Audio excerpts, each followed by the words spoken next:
આજે તો કર્મ કરવા ગઈ ને કાંડ થઈ ગયું. હેલો ગાઈઝ, મારા મિની બ્લોગમાં તમારું સ્વાગત છે ને આ છે કબૂતરના બચ્ચા. અને કાલ છે ને આ પંખામાં એની માં આવી ગઈ છે, તો કાલની આવી નથી. તો મારા દિયર જો એ બચ્ચાને ચોખા ને પાણી નાખે છે. અને મેં હેલ્પલાઇન નંબરમાં ફોન કર્યો તો એણે કીધું કે બચ્ચા બહુ નાના છે એટલે આ નહીં ખાય. મને બહુ જીવ બળવા બિચારો જોઈ. પણ ફાઇનલી કલાક 2 કલાક પછી એની માં આવી. એ માં બીજા બધા વગડાના નથી કહેવાતા. પક્ષીમાં પણ કેટલો પ્રેમ છે. આપણા મોઢા પર સ્માઇલ જો, કેમ કે મારી લીધે છે ને હું બેઠી હતી ને પંખામાં આવી ગઈ એટલે મને બહુ જીવ બળતો. પણ આવી ગઈ ફાઇનલ. બપોરે જમવાનો ટાઈમ, જમી કાઢીને થઈ ગયો આપણે ક્લાસનો ટાઈમ. તો 2 કલાક ક્લાસ લઈને લાગી ગઈ હતી આપણે ભૂખ. તો જો આપણે ચટર બટર ખાવા મળ્યા ને કોકને પંચાયત કરવા મળે. અને રાતે આપણે આજ બનાવવાની છે લાપસી. તો લાપસી માટે જો પેલા લોટમાં આપણે તેલનું મોણ દઈ દઈશું અને ગોળને વાતરી લઈશું. જે માપના તમે લોટ લીધો હોય, જે વાટકાનો માપનું લોટ લીધો હોય એટલું જ એને પોણું પાણી લેવાનું ને અડધો ગોળ લેવાનો. એ બધાને ઉકાળી નાખવાનું. વેવણાની મદદથી જો આવી રીતના હલાઈ નાખવાનું અને ગાળી નાખવાનું. એટલે જો આપણે જે બી કચરો હોય ને નીકળી જાય. પાછું આ પાણીને ઉકળી નાખવાનું. ગોળવાળા પાણીને ઉકાળીને ઉપરથી ઉકળી જાય એટલે ઉપરથી જો આ રીતે લોટ હોય ને આપણે મોણ દીધેલો એ વેરી દેવાનો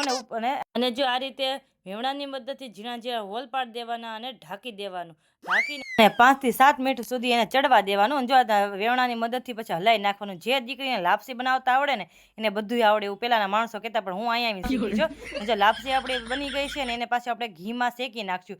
છુટ્ટી એકદમ મસ્ત લાપસી બની છે. પણ મારેથી એક મિસ્ટેક થઈ છે. આમાં છે ને ઝીણો લોટ વાપર્યો છે. આમાં છે ને ઝીણો નહીં, ભાખરીનો જાડો લોટ હોય ને એ વાપરે એટલે છુટ્ટી એકદમ મસ્ત થાય. આપણી લાપસી છે મસ્ત મજાની રેડી. તમને લાપસી બનાવતા આવડે છે કે નહીં કમેન્ટ બોક્સમાં કહેજો. જો આપણે ભગવાનને જારી દીધી. અને મારા વિડીયો જોવા ગમતા હોય તો લાઈક શેર સબસ્ક્રાઈબ. ત્યાં સુધી હર હર મહાદેવ.